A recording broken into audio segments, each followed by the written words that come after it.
Thanks for joining us. I'm Carly Gaddy. And I'm Cassie Larson.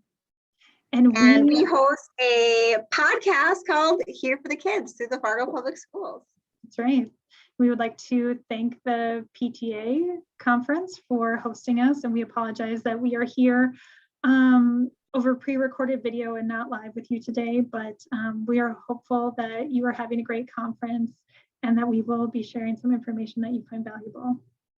Absolutely. And later on in our session today, we're going to talk about saying no and setting limits. And my son had a soccer game today, like while you're watching this video. And so I said no, but I would like to record this session. So we appreciate you forgiving us and watching this recorded video. Well, and I do hope as this, we're recording this, but I will plan to be there for some questions. So as you're watching this and you have questions, I will be with you live for about 15 minutes. So. Awesome. And Carly, maybe we should tell a little bit about our jobs, who we are, why we were invited to be on today. Sure, that's a great idea. So again, my name is Carly Gaddy. I am a student wellness and family facilitator in the Fargo Public Schools, and we call ourselves SWIFs, and you're probably like, what in the world what's a SWIF? And I'm a social worker, and my job is to, I work in elementary schools at the elementary level, primarily in Fargo. And my job is to, Cassie's telling me that I'm cutting out a little bit, and maybe you're able to see that on my screen, but I sure hope that as you're watching this, I am not cutting out. But my job is to work with primarily parents and students to connect them to resources in the community that will be beneficial to help ensure success at school.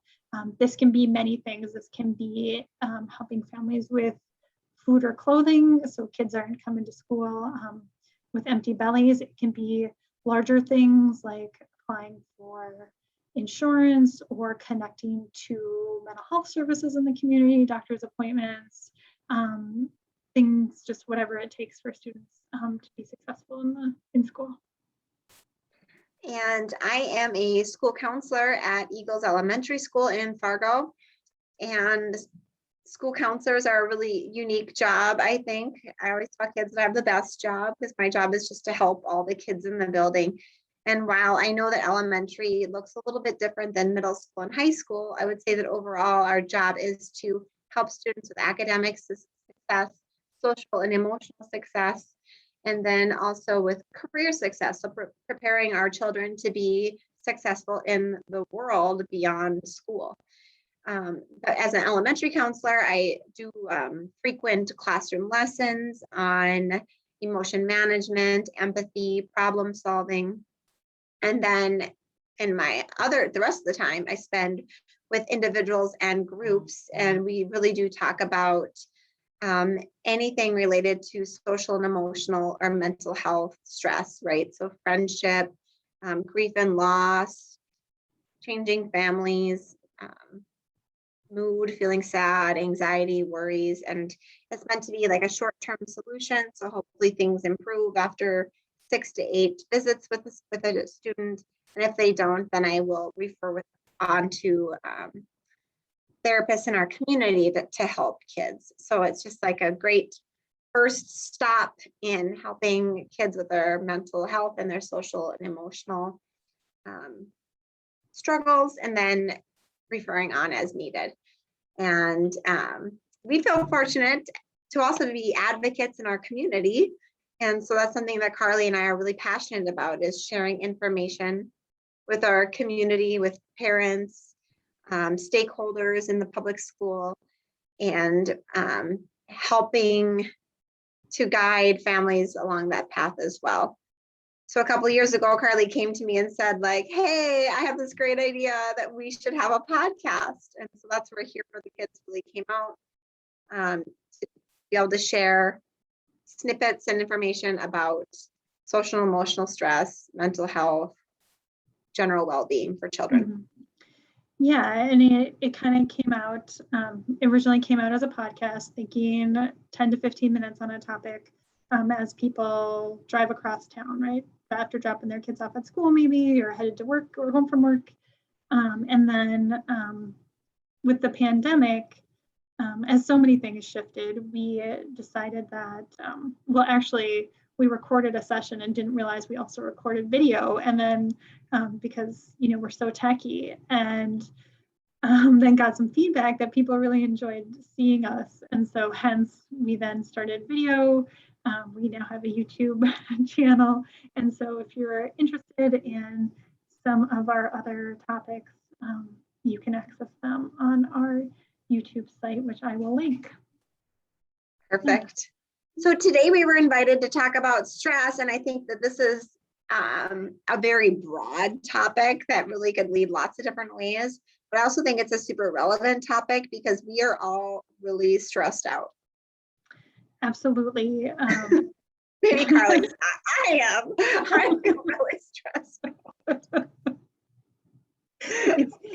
I appreciate always your authenticity, Cassie. I think that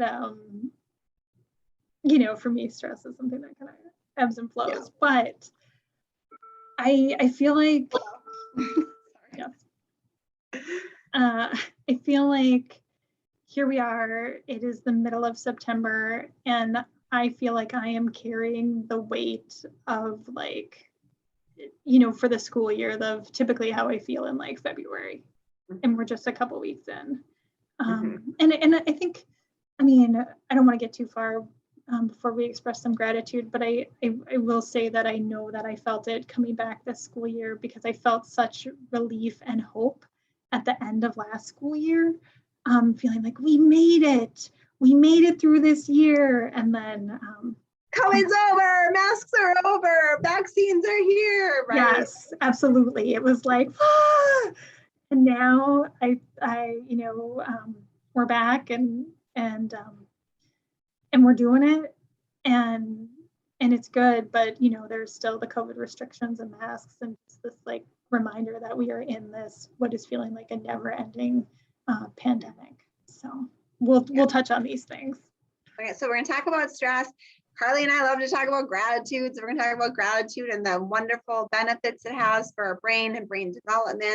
And then we're also just going to touch on concerns and ways to watch out for our children and things to be aware of. So you can expect those 3 topics for us, and we hope that you enjoy your visit. This isn't a visit, but I hope you enjoy this webinar and save some questions for Carly at the end. So with that, Carly, let's start with gratitude. What is gratitude? Well, gratitude is expressing verbally or in writing some form of appreciation or thankfulness for something in your life. You can do this in a journal. You can do this by writing a note to a friend, an email to a friend, a text to a friend. Yesterday, one of my best friends actually sent me this. Because I'm not techie and I'm kind of old. She sent me a TikTok video saying, I saw this and I thought of you. And it was this very heartfelt video on friendship. And anyway, sorry, someone must be, we're filming this during the school day and someone's at Cassie's door. But I will take a second to say that I feel grateful that my daughter is so brave this year, and she is trying a new activity, and it has pushed her out of her comfort zone. But I'm just so grateful that she is sticking with this and growing every day. And I'm so grateful for her perseverance and bravery. Awesome. So gratitude for me is a daily practice. We try to use it in our family at dinner time. We talk about 3 good things, one thing that we maybe didn't like during the day, because I also want to hear that too, so that we can grow from those experiences. So sometimes we talk about our 3 good things being something as small as a nice meal together, a pickup and a smile from our kids when we're embracing them at the end of the day, a dessert, right? So like Mhm. on days that are really hard to find things to feel grateful for, we really scoop down and find little things, because really I think that's what life is about, right? Is finding joy in those little things, little moments. But I feel so grateful that even though we are in really like the third school year that has been impacted by pandemic stress, I work with some really great professionals who are just still here to do what's best for kids every day. And we might be super stressed out ourselves, but we show up and we do everything we can to support these kids. And I feel that in the building that I'm in. I feel that when I talk to Carly here and other professionals in the public schools. And so I just have a whole lot of gratitude for teachers and teaching staff, and really any parent out there that's just continuing to do the best they can, even though this has been hard. Yeah, I certainly echo that, right? Yeah. And so I hope that after this webinar, I think it's called a webinar. I'm not sure what to call this. But I am hopeful. There's announcements that keep happening at my school. I'm so sorry about this. But I'm hopeful that a takeaway that you might have is that I could start practicing this in my day-to-day life and see if it has positive impacts on your brain, on how you're thinking and your mood.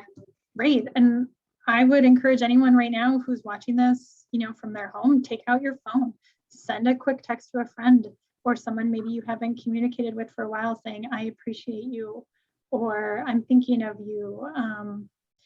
And maybe say what it is, I appreciate your laughter. Whatever it is that resonates with you, that's a really simple thing to do. Perhaps you're sitting at your home right now and you have a note card. I would encourage you to start writing.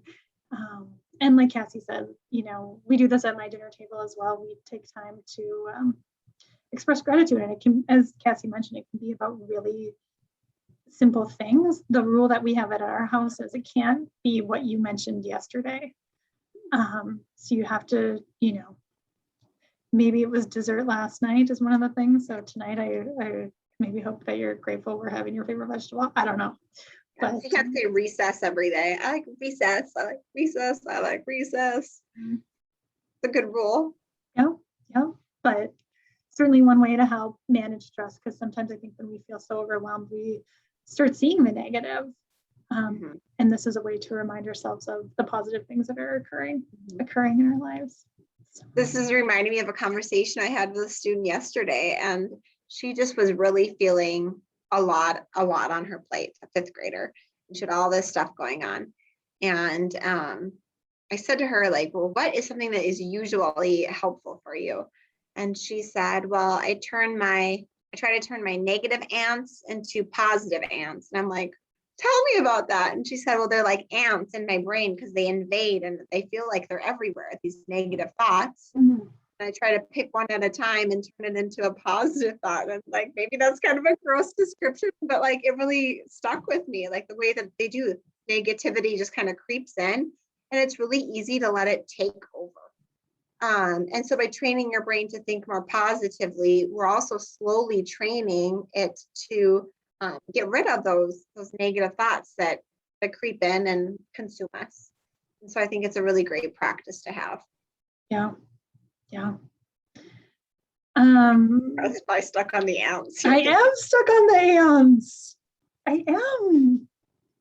But just the visual, anyway, it's too much. But I love that the student had a way to describe it and a strategy for shifting to some positive thinking.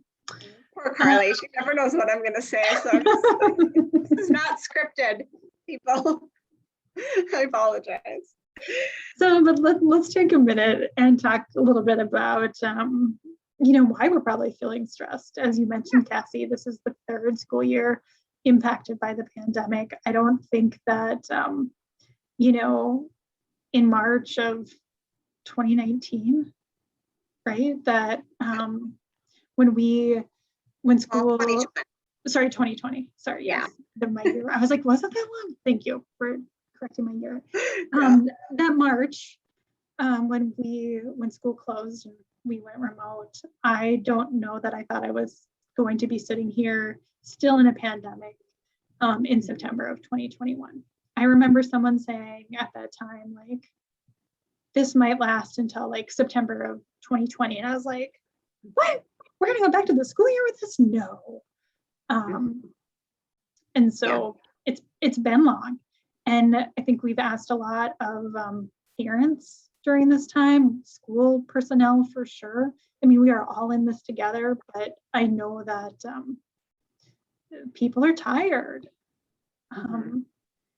And with tiredness and kind of the unknown of how long is this going to last? How long are we going to be social distancing and wearing masks and continuing to see rising COVID numbers? I think it really feels like we're asking a lot of our kids, and I know that, and we don't want to get into a debate here, but I think that is one thing that I can understand from both sides, right? Is that we just want what's best for our kids, but also it feels like we've really asked a lot of them. And I've been shocked by how resilient they have been through the whole thing. I mean, the kids I see here at school are just like, every day is just like another regular day. And I think that it's almost been more challenging on us adults in some ways. But yeah, I mean, third year, it's just crazy. And I think back to when this all first happened, there was a lot of fear at first, but then there was also like this acceptance period of like, hey, this is kind of cool. Like I can stay home with my family for 3 months and just focus on us and keeping us safe. And we can do this, right? So it's like our brain built these protective factors that are allowing us to power on. We can do this short term. But then when it continued on, well, then summer came, so it was like a little bit of a relief. But when it continued on and on, that's when our brain just gets tired. So those protective factors are starting to wear down. And stress is really just starting to feel overwhelming for some people. And I think part of kind of managing that stress, like you said, our brains are wearing down, right? Like we're tired, we're feeling stressed, is accepting that life is different now. And like you said, we have asked a lot of our kids, but I think our kids, I mean, the students I see, right, we're doing great. They, I think, have, again, also to your point, right, accepted that life is different. Like, okay, in Fargo Public Schools, we're wearing masks, and they're doing it. And they just are accepted. Like I have children in the Fargo Public Schools, and they just accept that I'm going to school and putting my mask on.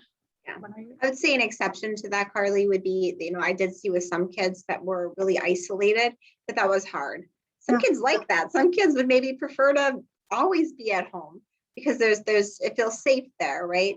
But I did see some students that really struggled with that distance learning, half here, half at school, and just wanting to be in that social environment. So I would say that's the exception. And I think we're lucky that this year that's not an option, right? We're all just here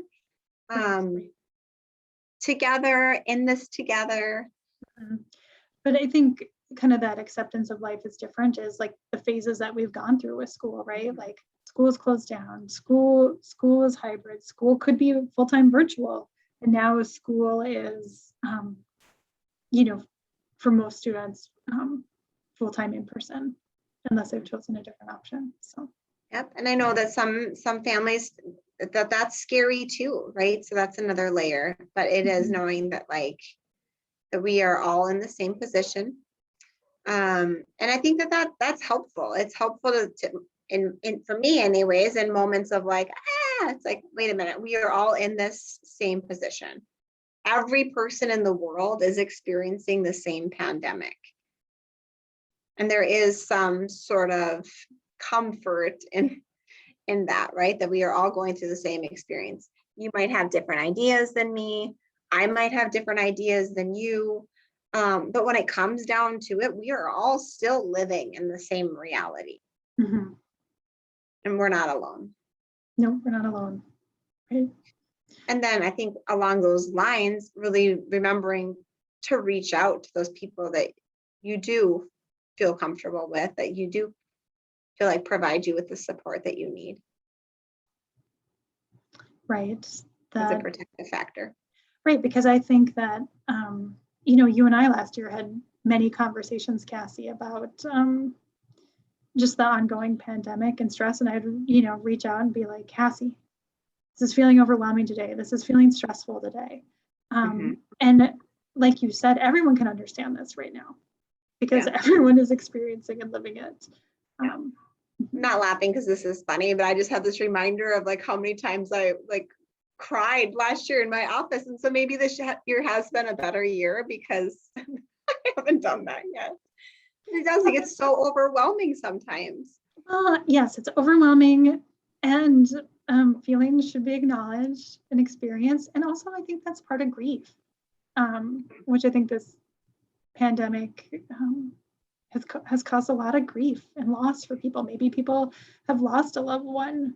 Maybe they're grieving the way life was before the pandemic. Perhaps they're grieving that we're still in the pandemic, right? That there's just a lot of emotion tied to it all.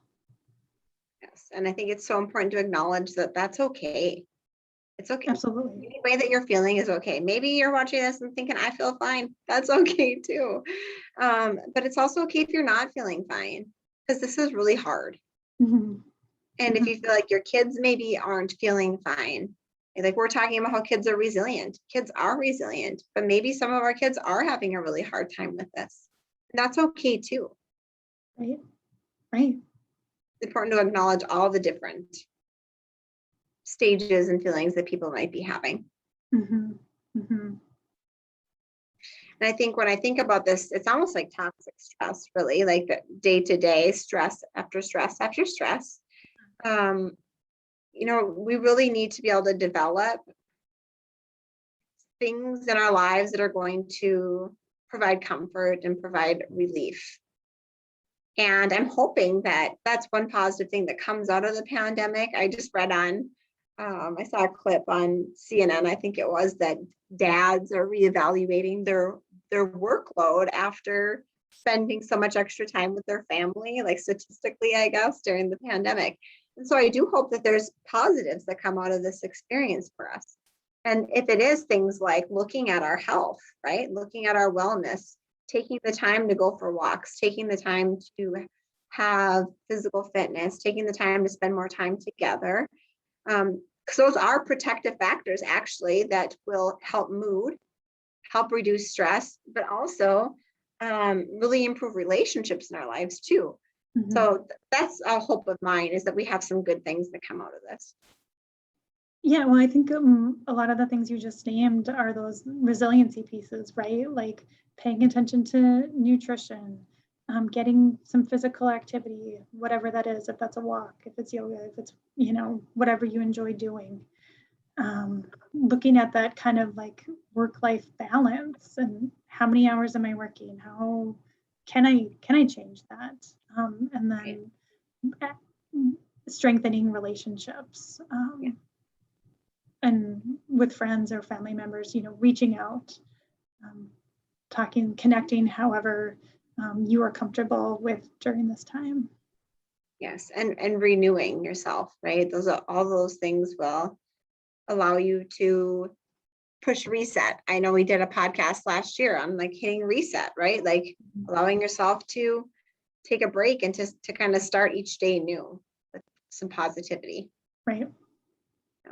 Yeah, giving yourself some grace, right? That this is ongoing and it continues to be hard. And because of that, right, there are some days where you might feel great and forget that you're living in a pandemic. And then there might be other days where it's like, oh my goodness, I can't, I'm tired of handling all of this. Right, which is why I think summer vacation feels kind of good, right? Because you're like, for me anyways, I'm off in nature and exploring life and doing these things, and you kind of forget. And then back at school, it's like you're kind of hit with that reality again of, oh, this is still happening. This is still going on. Right. And that's hard. It is Carly, hard. would you say that like those same preventative factors are for our kids too? Like we're kind of talking from adult standpoint here, how to renew ourselves. How do we support our kids in that? Yeah, I would say, pay attention to sleep for your kids. how many hours are they sleeping per night? Are they waking up feeling rested, or are they tired? Are they having difficulty going to sleep, or are they waking up a lot in the night? Like those are some things to look at. Mhm. I And know I also, was shocked. I was looking at sleep recommendations, and even teenagers and high schoolers are still supposed to be getting like close to 10 hours of sleep at night because their brains are doing so much developing and changing. And mhm, I'm sure there's lots of parents who are thinking, yeah, my kids do not get that much sleep um, because of how many activities and things that they're involved in, but really allowing them that amount of time is very helpful. yeah. Um, I would also, oh, go ahead, Kathy. and I was gonna say for younger kids, actually like upwards of 12 hours even, and Yeah, allowing for a nice bedtime routine. absolutely. Yeah, so you touched on routine. I think routine is important in a time that feels unpredictable. So kind of having, whether that's a bedtime routine or a schedule that your family does every night, knowing that perhaps, it can't be followed every day, but most days, that really gives kids a sense of security and safety. Yeah, and I think that actually something that you just said rang a bell for me that, I hear a lot from adults, sometimes staff, them, like, why are these kids doing this? Like, it seems like they just want all this control, But I think that really that is a sign that some of these kids are feeling stressed out because when we do not have that control, we really do seek it out. So Yep. allowing, so if you see that in your child that they really seem like they're needing lots of control, it might be a sign that they're experiencing some stress in their life or some anxiety in their life. So that might be seen as kind of like a warning sign, but allowing them then the ability to make as many choices as they can Right. within reason. Right. Choices then that you approve of. Right. choices Like, that you approve of. mhm, Then also providing the safety through a great structure and routine, like Carly mentioned. mhm. And then I think one thing is also for our kids during COVID is connection. Again, that connection piece. I think some of those were lost for kids, or I shouldn't say lost, disrupted is perhaps the word I like better, due to various changes with COVID. So maybe the sport or drama or music, that they were really excited about or passionate about, was paused for a period of time, or perhaps different family feelings on what's kind of healthy or acceptable for their families. They made some different choices about that. So I think really thinking about how to reconnect your kids if there's an activity outside of school that they've been interested in exploring or that they are passionate about, because those are great social outlets for kids and necessary and important for their development. And I think that's an area that has been harder during the pandemic. I do. I think that I can reflect on conversations that I've had with students and just feeling like, one more thing that's been taken away from them has been the hardest thing. So like we talk about, you see lots of stuff about masks in the news. That's not what kids are talking about. If I'm being honest with you, what they're talking about is feeling kind of gypped off or whatever the word might be. I don't know what the appropriate word is, but like missing out on these experiences that they feel like they should have. Clubs, activities, like you said, people in their lives. We had so much stuff restricted, especially at the school level last year. The kids were really feeling like they were missing those opportunities. Yeah. Yeah. And I think I just made up a word and I apologize about that. Well, I just think that students feel on various levels like it's been unfair, right? Unfair. That is the word I was looking for. Thank you. And so what are ways that we can again build community and connect our kiddos in ways that feel safe for our families and that our families are supportive of. But like, what if, Cassie, we're both parents and we work with parents, we work with students, but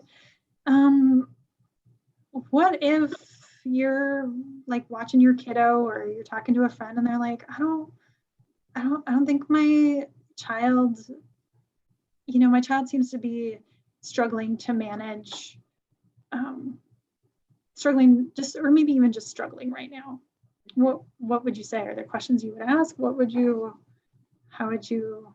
Yeah, like I'm thinking two different things right now. I'm thinking like maybe we should talk about warning signs, like things that you might see and wonder, is my child feeling really stressed? Then also then like what do we do afterwards? Right. Right. So when I think about those warning signs, I think about before we talked about sleep, maybe interrupted sleep, not being able to fall asleep, but maybe also sleeping too much, right? So we've lost interest in our activities. Yep. So we had activities taken away to some extent, unless you did like private clubs last year. So maybe that's happened, but also just lack of interest in even trying. Like I'm not even interested anymore in trying to connect with people. I'm not even interested anymore with lots of the same day-to-day stuff that I usually enjoy. Being Maybe withdrawn. maybe change in weight, whether it's an increase in weight or a decrease in weight, just anything that's unexpected or out of the ordinary. More physical signs. I mean, we look like we're not sleeping or we're not well, right? But also maybe like secretive behavior, like I'm kind of hiding from you. I'm not being as open with you as I usually am. On the more extreme end, if we have kids that are so stressed out that they're maybe like self-harming, they might be wearing long sleeves and warm clothes, even when it's hot outside, and trying to kind of hide their body. I am an advocate for checking our kids' phones, not like obsessively every day, but making sure that you have those safety nets in place. And it's okay. It is your property as an adult, if you have concerns about your child, to look and see what kinds of things are they spending their time on. So I think that those are things that we can watch for and look out for. Right, because I think parents sometimes doubt themselves, and to really try to empower yourself that your child the best of all. So if something kind of seems off and you're noticing some of these signs, like trust yourself. Maybe something probably is. And so, while there are students who are very articulate and can express their emotions very well, like I'm struggling right now, maybe that's not your child, and so you have to look for some of these signs that Cassie just mentioned. And then I think about some of the best times to have that conversation. I've read in research that kids feel a lot less intimidated when they're not looking at you. So maybe not at the dinner table, what's going on? That might not be helpful, but like we're on a walk together. Maybe I'm driving you somewhere and you're in the back seat. You're just like, hey, whatever. You might want to start the conversation with, or then also for whatever reason, bedtime seems to bring out a lot of things from kids, right? Kids like to talk at bedtime, which is nice. So if you have that time in your schedule to spend a couple of minutes before for bed, the kind of bonding and connecting, I think that can be helpful. But really just opening the door and letting your child know that you're there and you want to listen and you want to hear what they have to say, and allowing them that safe space to talk. And to also remind that maybe you're that person, maybe they're going to share it with you as the parent, but maybe they want to tell a grandparent or extended family member or other trusted adult in their life. I feel like as long as kids are talking to someone and expressing how they're feeling, like that's a good thing. Yeah. And if you have this feeling like there's something going on here, and your child is like, no, there's not, I'm fine, back off. A great first stop might be your school counselor. You might want to call or send an email to the counselor and just say like, hey, like my child it seems like they're a little off. Would you mind spending some time with them? And, we are always happy to do that. The preventative end is a great place to start, right? Like I would love to spend time with kids in that preventative, proactive way. And in other ways too, but it's really nice to have that communication with families. We appreciate that. Absolutely. School is a partner. Was a partner. And I also think, you know, if your child is established with a pediatrician Yes. or family medicine doctor, and I think that's also another good place to start, just to make sure that there isn't something physically going on, you know, in their body. Yeah. And also it's such a great example of these are the types of things that people talk to their doctors about. Like, Yeah, absolutely. I mean, not to like completely divert us off topic, but you're so right. When my own children had many things we just talked about besides mood control, even some mood concerns, and he ended up having a celiac disease. So there can be physical reasons for changes in diet and sleep pattern and even mood sometimes too. So it is so important to have those things ruled out. mhm. And you know what, then I think if you've maybe reached out to the school counselor or you've talked to your doctor and maybe you're like, and your child and you're thinking, I think this is bigger than these sources, then I think it's the time to reach out and perhaps consider some mental health therapy. I know Cassie and I, we are both, you know, advocates for mental health care and mental wellness. And there are great things that you can do. You know, most employers have an employee assistance program that will provide a certain number of sessions free of charge. If you are a parent of a student in the Fargo Public Schools, once again, the Fargo Public Schools does have a grant for teletherapy. And either Cassie or I would be happy to provide you more information about that, but it's with trained clinicians and is free. 30-minute sessions weekly, or however, whatever the frequency may be, and that might be a good place to start. Yeah, and that might be enough. You know, that might be a great opportunity to provide an outlet and a safe place for your child to express some feelings, develop some healthy coping strategies. And if not, then that person also is very willing and helpful in providing referrals to other places. Absolutely. I worked with some families last year, right, where 30 minutes was great, but it wasn't enough. And then we transitioned to another provider in the community. You know, if you're from somewhere outside of Fargo, you know, you could be sitting there wondering, like, how do I even find someone who is like appropriate or who my child would connect well with or could be a good fit. And I would say, I mean, you could talk to the pediatrician about that. Some people use psychologytoday.com, and you can search in your area for clinicians and see pictures of them and look at their areas of interest, who they like to serve, if they're taking new, you know, clients, if they'll take your insurance, that kind of thing.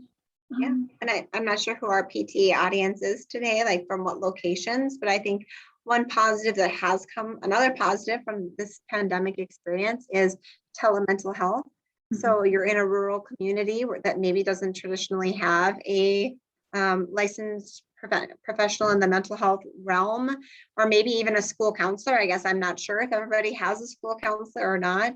You know, but being able to have that telemental health, even from providers that might be housed in Bismarck or in Fargo or in some of these bigger cities, is also an option.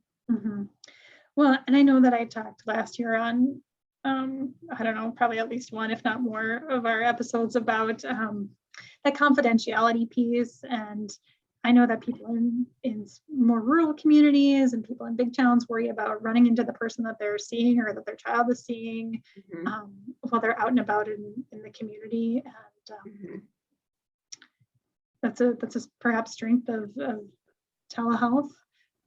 But also remember that everyone is bound by confidentiality. So yes, absolutely. Okay, so Carly, I'm thinking, like, we have talked about why are we stressed? Well, maybe many of us were overwhelmed even before the pandemic started, and then I think it's important. This is like a whole nother webinar. Thinking about priorities, right? Thinking about things that are super important to you and you want to keep in your life, and then also things that you need to say no to. yes, Which was my preface for my soccer conversation, right? I had to say no to a live presentation today because my child's soccer game was the priority. So knowing when to say no, but also knowing when to turn it off. You know, I was asking some adults that I know, like, what are you most stressed out by? I'm stressed out by the negative news. I'm stressed out by constant electronic communication that I'm receiving from all different places. And obviously we have to prioritize, and there are things we're going to have to do, but also knowing when to say no, when to say like, I can't do that, I'm tapped out, or I can't do that because my family comes first, or my mental health comes first. So yes, prioritizing, and then prioritizing those things that are super important for our kids and for ourselves. Exercise, sleep, nutrition, activities. And if you're like, I'm super worried about COVID, that's great that you're worried about COVID. We appreciate you, but there are activities that are using a lot of precautions to keep kids safe. So I think we can still find some COVID safe things too. And just really thinking about what can you do to take stuff off your plate, but then add in positive things that are going to renew you and renew your children. I love it. Set limits where you can, right? Yes. And do, you know, we call it like self-care, but do things that can bring you joy. And these things don't have to, I think everyone hears self-care and they're like, oh my goodness, I don't have time to go get a massage or something that's going to, you know, or a pedicure or whatever, something that's going to cost money. Self-care does not have to cost money. It can be listening to a favorite song on the radio, calling a friend, you know, watching a show that makes you laugh. Honestly, like I don't have time to go to the gym every day, but I do make time to take my dog on a walk, you know, and I'm still getting exercise. I'm doing something that fills me up. So like you said, there are things that take a lot of time, but there's also little things that you can do throughout your day. Because you can't pour from an empty cup. You cannot pour from an empty cup. Just today, I walked outside for like literally 60 seconds just to breathe the fresh air. And I looked up in the sky and I saw this V of geese flying overhead. And it's like, for whatever reason, because I'm kind of a nut, reminded me that like, I am safe on earth here. Like, I'm alive. Life is good. Look at this beautiful sign of nature. And in 60 seconds, I felt rejuvenated. And then I went back into the building. Sometimes that's all it takes. Yeah. And I love that you did that for yourself today. Thank you. Adding in, you know, things that you can. So hopefully during this webinar, you thought of maybe a few things you'd like to ask Carly. I want to express some gratitude for Carly for staying on and answering questions. Also express gratitude for you, dedicated parents and professionals that want to know more information and know how to best support our children. Thank you for listening to us today. Well, and for taking time on your Saturday. It's great. So thank you. Thank you for listening to us. And as Cassie said, I hope that there you have some takeaways and maybe feel a little more renewed or re-strengthened to keep on keeping on. So keep on keeping on. Thank you. All right. Thanks for joining us. Oh, of course, I also have to figure out how to stop recording. So thank you for being grateful with me. I think we're still recording. I was going to end the meeting, but I forgot. I just need one more time. Keep on keeping on. So I'm just, you know, like things like this happen. Thank you all.